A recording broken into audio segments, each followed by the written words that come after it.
and I thought perhaps that Bob Schmidt might be along. Do you know, or did he give you an indication that he would? Now, Bob Schmidt said that he was coming, so he should be wandering in any minute. You know, people have been committing that they would come, so I hope he'll be here. One of the things that we were interested in exploring was the satellite demonstration, which, along with Mr. Schmidt and the Irvine School District, Artec, and the Arlington school system, we're trying to put together a one-time demonstration of the capability for communities and school systems to connect and share resources and information on many levels. That demonstration, we hope, would then lead to, at some point in the future, a long-term link between those two communities and the capital. Perhaps, Vince, you could explain a little bit of your concept as we've begun to initiate the funding search to help the demonstration take place. Well, I was discussing this very briefly this morning with John Evans at his office, and I discussed it, by the way, briefly in Boston yesterday. And in fact, I have a tentative appointment with Mr. Vianini? Vianini. I think it's Vianini, right. And in the White House Executive Office Building, and there seems to be a strong interest in this demonstration idea. Briefly, what it is we're going to, for my colleagues here on this side, I'll give a brief description of what we're going to do. Hopefully that everything comes together. The Irvine schools and hopefully the Arlington schools can join together in a cross-country experiment in a demonstration of the capability of resource sharing between one city to another, as well as other cities participating either one way or perhaps by interaction also. And this would be done through a satellite and through a tentative commitment from RCA with a connection from the Arlington Metro cable system through C-SPAN to the Capitol and all the way to Irvine, California through the Trinity Broadcasting System and into the Irvine Community Cablevision network.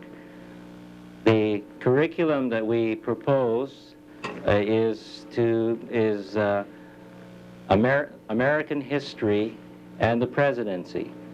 And the implication of that is to put together a lesson that President Carter would be the primary resource, where the discussion will lead us in various avenues related to his current interpretation and operational behavior as the president, and as previous presidencies, previous American history as developed around the presidency influences current behavior as well as future kinds of decision-making. This would be a lesson that children around the country would be able to participate in firsthand on an interactive basis through this network that we feel that we have all the parts to, at this time, assemble for a projected date of sometime in the middle of the fall, hopefully November of this year, 1979. That basically is a capsule of the demonstration that we've been speaking of. And of course, we're not just interested in a one-shot demonstration, but we're really interested in the long-term implications and applications of satellite and cable technologies to personal control of information. And that's one of the things that has impressed me as someone who doesn't have a primary responsibility in communications, is that following our satellite conference in Irvine, the discovery of a tremendous community out there of interest, a technology that is well able to handle anything we want to do, and because of the optimum time in which we're working, There's a lot of interest, I believe, in investing in this kind of experimentation. It just seems to me that the major problem is one of visibility, so that we can coalesce the resources needed to do it. For those of you in Arlington, I think you're aware that all our efforts in Irvine have been done on shoestring budgets. $50,000 is a big year for us, and yet in spite of that, we're able to move ahead, and it constantly expanding circle of interest and involvement. The technology, as I understand it, is there. Much of it sitting idle.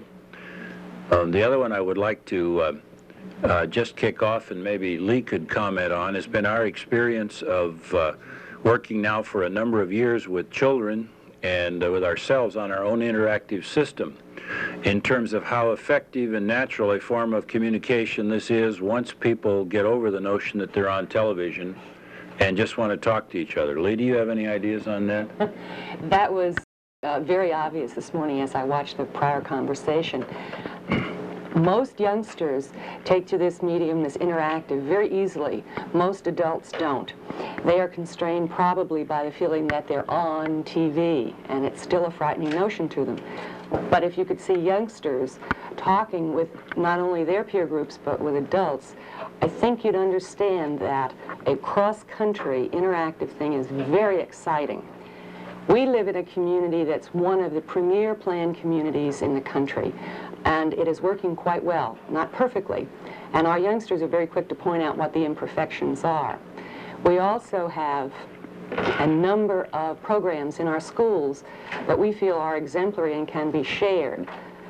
The greatest value of this interactive, to me, is to look someone else in the eye, as the gentleman here mentioned earlier, the eye contact, to have that person give you his excitement, his feeling, his understanding of what he's doing.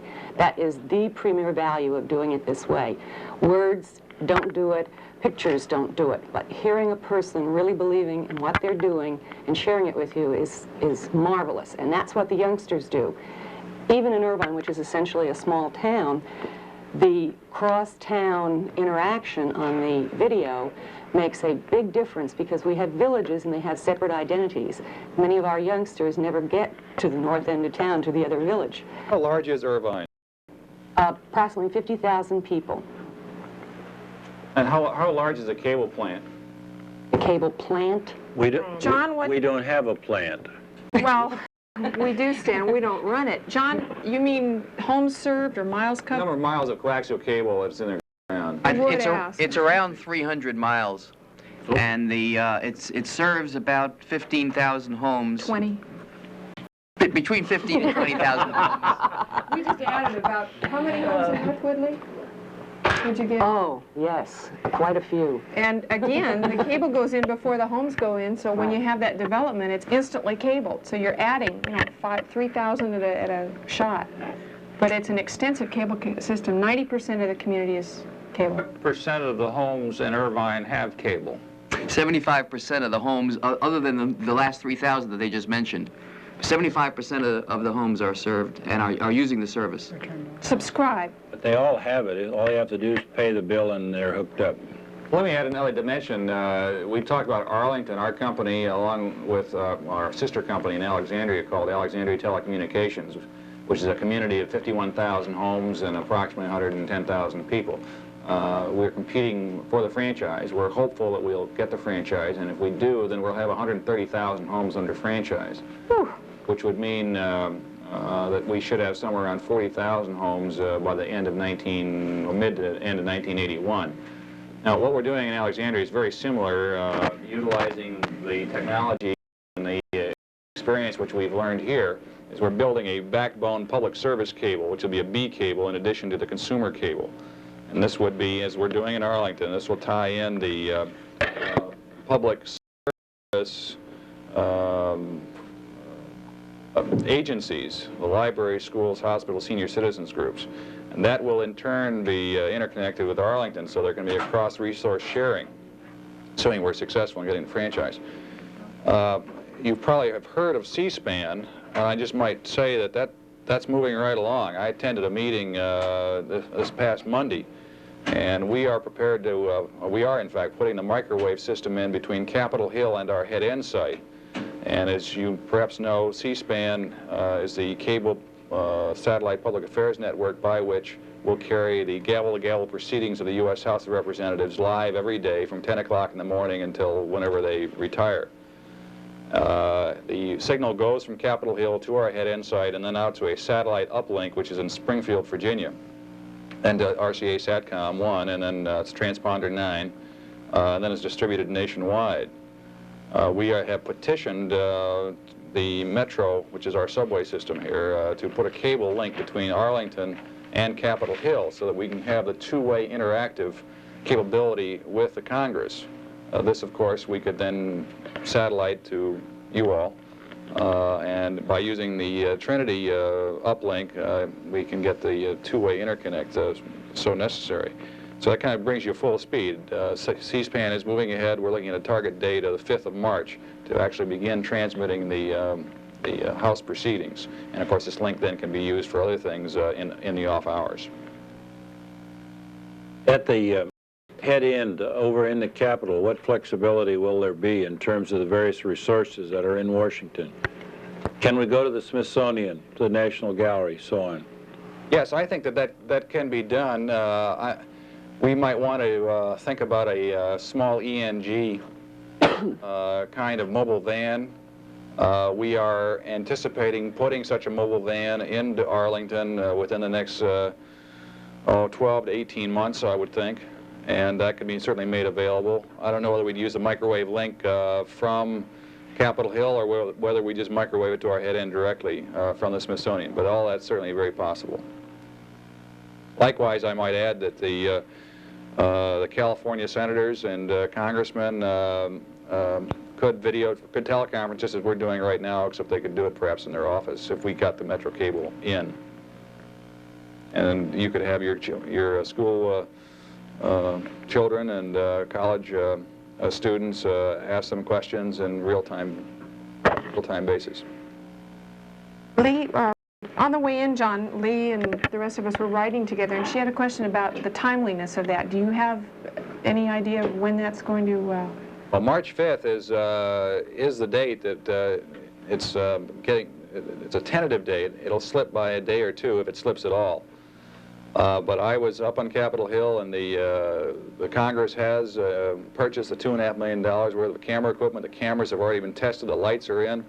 So the control room, they're working around the clock. They've got 2 12-hour shifts, and they're working 6 days a week to install all the equipment necessary on Capitol Hill.